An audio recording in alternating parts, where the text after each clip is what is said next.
लोग संभलना चाहते हैं, पीस प्रोसेस में आना चाहते हैं, डेमोक्रेसी को रिवाइव करना चाहते हैं। अभी डाउनटाउन में आप पूरा देखिए, एरिया यहाँ सुनसान हो गया है। इसका मतलब है कि यहाँ की माली हालात लोगों की कमज़ोर हो गई है। डेमोक्रेसी किसको कहते हैं? By the people for the people. अभी लोग मेंटली तैयार नहीं हैं, उस इकोनॉमिक हालात ऐसे नहीं है कि वो तैयार हों। मैं एडमिनिस्ट्रेशन से, एलजी ऑफिस से, होम मिनिस्टर ऑफिस से और प्राइम मिनिस्टर ऑफिस से अपील करता हूँ कि इसको थोड़ा डिले करिए। अगर मानिए, मैं ये भी समझ सकता हूँ कि सरकार कैसे चलेगी, वो हमारे जब हम टैक्स भरेंगे, रेवेन्यू भरेंगे, तब जाके चलेगी।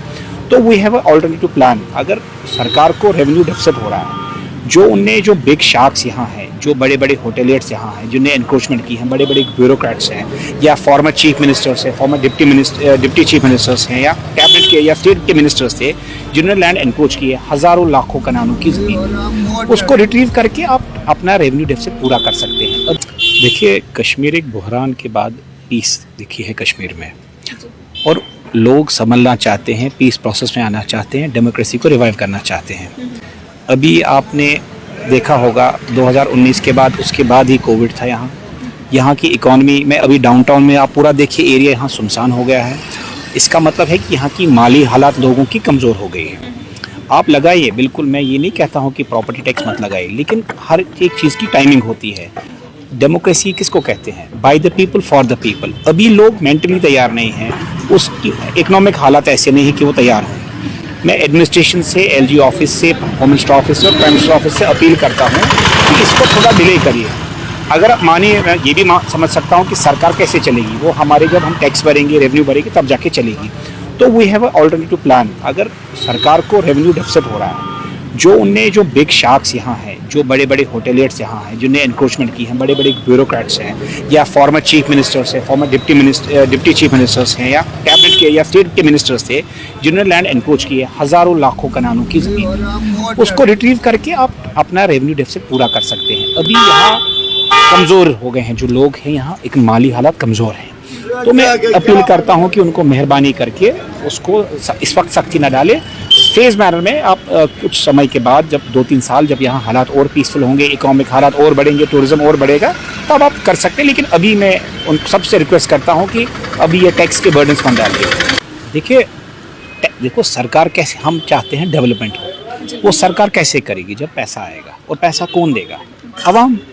मैंने वही कहा, अगर सरकार को रेवेन्यू डेफिसिट हो रहा, पैसा नहीं है, आप जो बड़े शार्क्स हैं, बड़े होटेलर्स हैं, जिनने सरकारी ज़मीन हज़ारों नहीं लाखों कनाल पे कब्जा किया है, वो रिट्रीव कर लीजिए, उसको ऑक्शन करिए, आपको लाखों करोड़ों आ जाएंगे। आपको क्या ज़रूरत है आम आवाम पे बर्डन डालना? It doesn't go well. अभी हम अमन में, काफ़ी देर के बाद, 32 साल के बाद हम अमन में आए हैं, तो लोग उम्मीद करते हैं कि कुछ पीस मेजर्स लिए जाएंगे, कुछ इकॉनमी रिवाइवल्स मेजर्स लिए जाएंगे। उसके बदले आप टैक्स पे टैक्स लगाओगे तो ऐसा होगा कि हम कॉमन लॉ होंगे, and which would be very, वो एक पीस के लिए भी बड़ा खतरा बनेगा। जब लोगों के पास माली हालात ही नहीं है, तो टैक्स देने की तो बात ही नहीं बनेगी ना।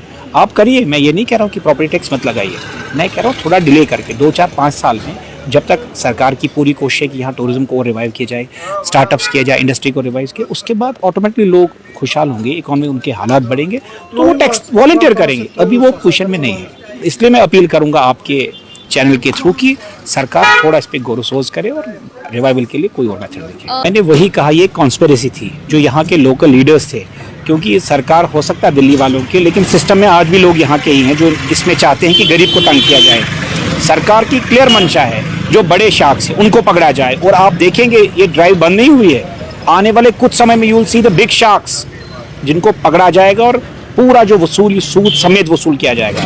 तभी मैंने कहा सरकार को थोड़ा पेशेंट रहना चाहिए। हर कोई इनको कल परसों नए ऑर्डर्स, आज एक मसला, कल दूसरा मसला, हमको इसमें मत इन्वॉल्व करिए। We want to be in peace, not only in peace, we want to revive.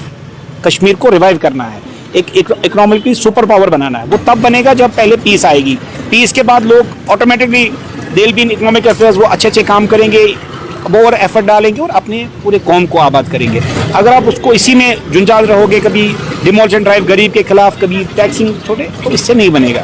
आप करिए, but in a phase manner. अभी आप बड़े शार्क्स को पकड़िए, उनको पकड़ के आप, you will get lot of, आपको अरबों और खरबों आएगा। आपको क्या जरूरत है गरीब को सताने की? How does it go well? जब आप कहते हैं, आपने कहा sky is the limit for Kashmiris, यही कहा ना। अगर ये कहाँ से स्काई है? हम पीस में हैं, उसका ये मतलब नहीं कि you start pushing us left right and centre. So we want to contribute, but give us some breathing time होता है, उसको दीजिए और बिल्कुल हम शाना बशाना वॉलंटियर करेंगे टैक्स के बाद, लेकिन अभी नहीं, अभी हम उस हालात में नहीं हैं।